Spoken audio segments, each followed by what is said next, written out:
Well, Columbia Heights is an older community. It's the oldest community in Anoka County.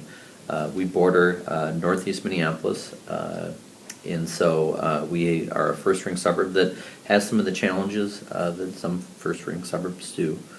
We are the least affluent city suburb in the Minneapolis-St. Paul area. One marker of that, I think, is that over 70% of our school children are on a free and reduced lunch. I think that that's a good indicator of that there's pockets of need within our community. There's also neighborhoods that are more affluent, and so I think that Columbia Heights has a good mix of starter homes and move-up housing. Demographically, people have said of Columbia Heights that it's always been a community of immigrants. So if you go back into the 30s and 40s, there was Polish immigrants here, and there was a heavy Polish influence in that. Also was in northeast Minneapolis. And then more recently, meaning the last probably 20 years, there's been a number of African Americans that have moved into our community, a number of Hispanics that have moved into our community, and we've got neighborhoods or pockets now of Somalis and other ethnic and cultural groups. The last census put us at 70% Caucasian, and then I think Hispanic was the number 2, African American right in there. But when you look at the demographics of our schools, it's the reverse. So we've got about 30% Caucasian, and the balance of our school children really representing a whole variety of cultures. We have a number of languages spoken in our elementary schools, our middle schools, and high schools. And the schools have done amazingly well. We're a proud partner to our school district.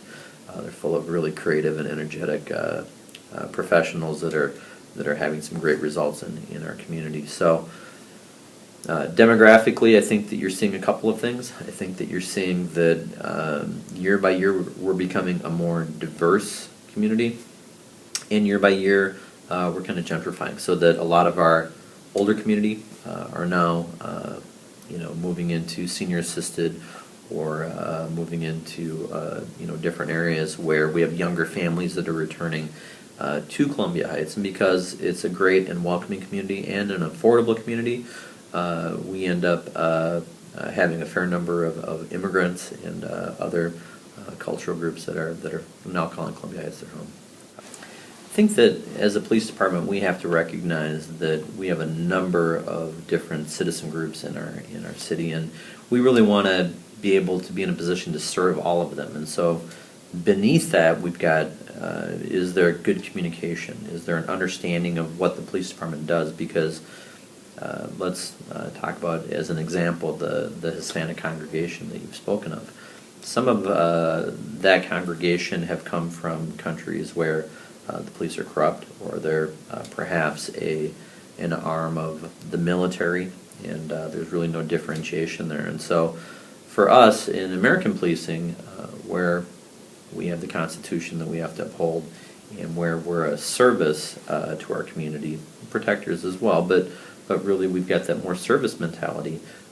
It's incumbent on us that we get out and we have a dialogue with these groups about who we are, what we do, what our mission is, and so that they know that if they're a victim of a crime, they can call us. We're not there in the case of the Hispanic community to check on immigration status, for example. That we're here to help them, to serve them, and to make sure that if they're the victims of crime, that we've got that relationship that's been built before the incident happened, so that we can work together safely and cooperatively, to make sure that we're sorting out some of those problems. All right. So, I think one of the hallmarks of community-oriented policing or problem-oriented policing is that we view our police officers as problem solvers. So we don't think that their job or their role is to just go take a report and then go back and move on to the next thing. And if you're a problem solver, you have to understand the people that you're dealing with. You have to understand the nuances of different cultures. You have to understand why perhaps there is mistrust in a community. or why they're why a community interacts or has a belief system that they do. And so for our officers, who we view as problem solvers, we need to make sure that they've got the tools in their toolbox to be able to go out and really do the best job that they can. And a lot of that just comes down to understanding. So we expose our officers to our schools where they're working with diverse cultures, and in the youth we expose our officers to opportunities to do guest speaking for new immigrant groups at our ESL classes. We make sure that we've got community leaders that come in and speak to us a little bit about their culture in an effort to educate. And we also do some scenario-based training just so that our officers have some of the tools that they need if they find themselves in a difficult position with a different cultural group, just so that they've got that level of understanding and the ability to be able to respond appropriately. So a lot of it just goes back to our officers making sure that they have a good understanding of who these people are in our community and how to best serve them.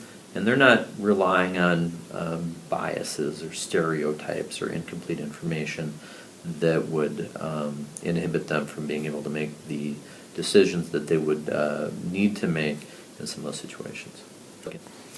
Well, speaking on the wider question of whose job is community policing, I think that looks different in some agencies. In our agency, we think that community policing is every officer's job, and so every officer in our police department receives training and is required to be involved in certain interactions with the public and the community that happens in a positive space, so that they understand that we have great people in our community. They come from different cultures, they come from different backgrounds, but everyone wants a safe community. Everybody wants great education for the kids. Everybody wants good housing and great parks and that type of thing.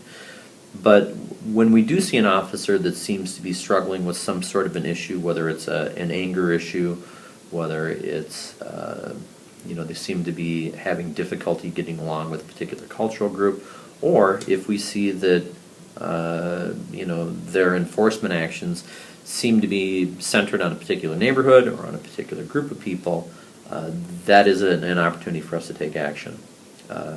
Certainly, we monitor our officers not only by statistics, but with some officers we'll receive feedback from the community that officer is not, in fact, appropriate, or that their interactions with the public were not consistent with our mission or our values.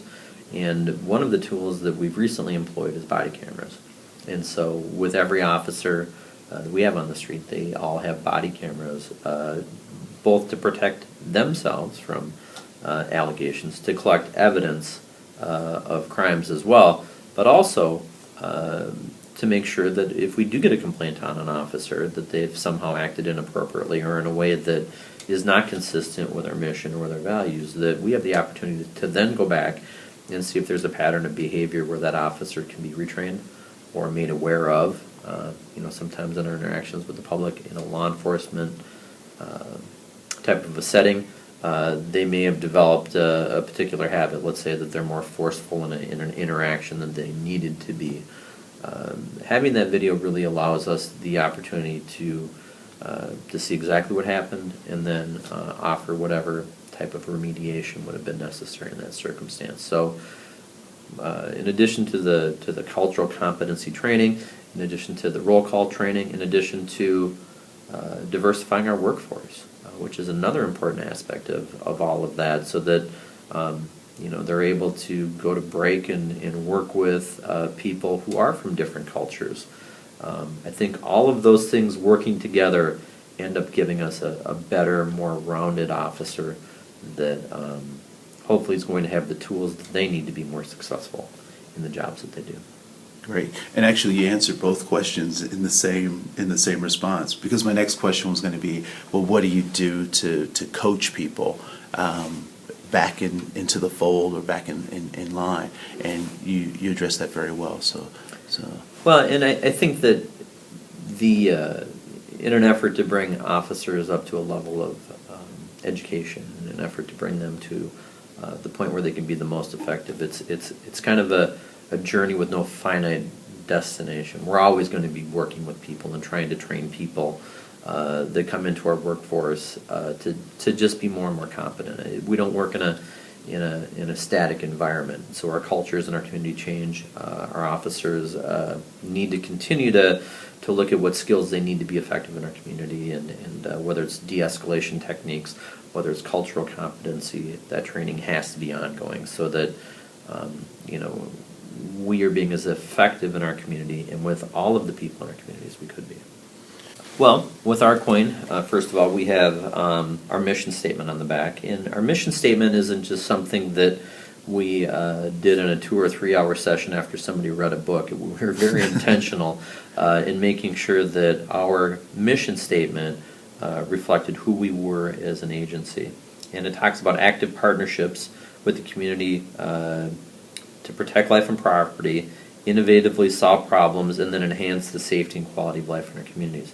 So when you look at our coin and say what are some of the things that make this coin unique, first of all, I think our mission statement is front and center, and that contains some of the essential elements of who we are.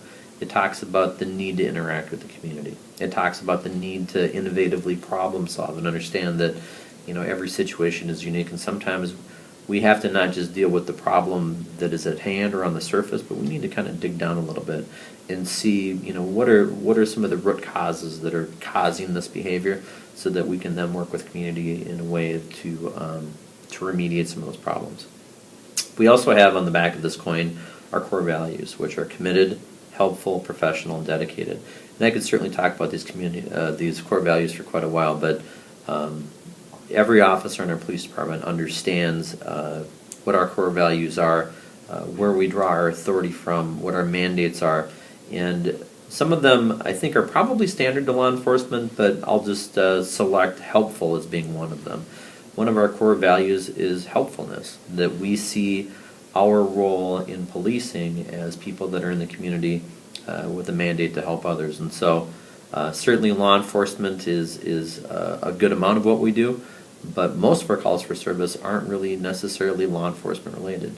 We understand that as a policing agency, sometimes we're helping families in crisis. Sometimes we're helping people whose cars broke down and it's below zero out. We, as a policing agency, do a number of fundraisers every year. Everything from Movember, where we're helping to raise awareness around men's cancer issues, to last year we did one called Clean, Fed, and Warm, where we helped to raise money for our elementary, middle school, and high school kids for hygiene products and weather-appropriate clothing for coats and hats. We do a fundraiser every year for our food shelf. And so, if I was to just focus on the helpful core value, I would say that it's important to us that we're in the community doing things that are going to continue to help our community in a positive way and to move forward. And then, of course, the badge and the patch on the front of the coin, which symbolize, the badge itself is really in the form of a shield. That we see one of our mandates is to try and protect the people from our community. The patch, which again has our core values, has the eagle on it, symbolizing freedom. The state of Minnesota flag and our U.S. Flag, both being very important to us for obvious reasons. And so that's just a little bit about our coin. Cool. Thank you. Yeah. Thank you.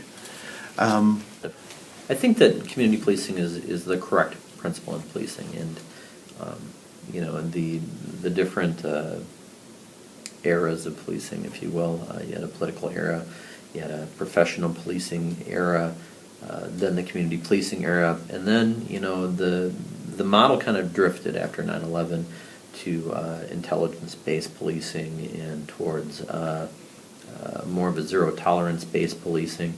I bring that up to say that it seems as though with some of the unrest in our country now, and with some of the tension between police and different communities, that we're returning to that era of community policing where there's a realization that the police cannot do the job themselves. we need the community's input. We need the community's help. It isn't the police versus the community. It's the police with the community that are going to help solve some of these issues that move our community forward. As I've said in the past, the police cannot arrest their way out of community issues. We have to take a bigger worldview and really take a look at how can we help our community to be the best community possible. How can we help to promote safety proactively instead of waiting for crimes to occur? And that always comes back to working with people in your community and making sure that you've got a great communication with the community, to make sure that you're taking advantage of every possible opportunity to try and interface with the community. So in our city, we do our neighborhood park visits. We continue to have an emphasis on neighborhood policing and neighborhood watch. We do coffee with a cop every month to invite people in to just have a conversation over a cup of coffee. We are doing CPR trainings all over the city. And really that's twofold. We invite people to come in and do a free training with us where they receive certification on hands-only CPR and how to use a defibrillator. And we do that because we know that there's a lot of people that suffer heart attacks, and now defibrillators are all over the place. We want people to use them, but it also gives us another opportunity to just have some face time with our community. Yeah. So we're spreading that message of safety and how people can help others if they're having some sort of a cardiac problem, but it's also giving us some face time with our community, and we are happy to entertain any questions or concerns. We reach out to our faith community to see whether it's at our mosque in our city, a Catholic church, a Baptist church, whether it's a Hispanic congregation or whether it's an elderly Caucasian population. It's important for us to make sure that we as a police department are doing the things that we can to reach out and make sure that this is a connected and safer community. And to be honest, there are police departments that could be doing a better job of outreaching to their community. And I think that recent events, and just because of the ebb and flow of community and interaction with government and police, I think a lot of those agencies are now rethinking and taking some positive steps in the right direction to make sure that they are outreaching the community. Yeah. And are kind of breaking out of that more traditional role of the police, kind of telling the community where the police department will handle this, and really starting to open up to build those important relationships. Yeah.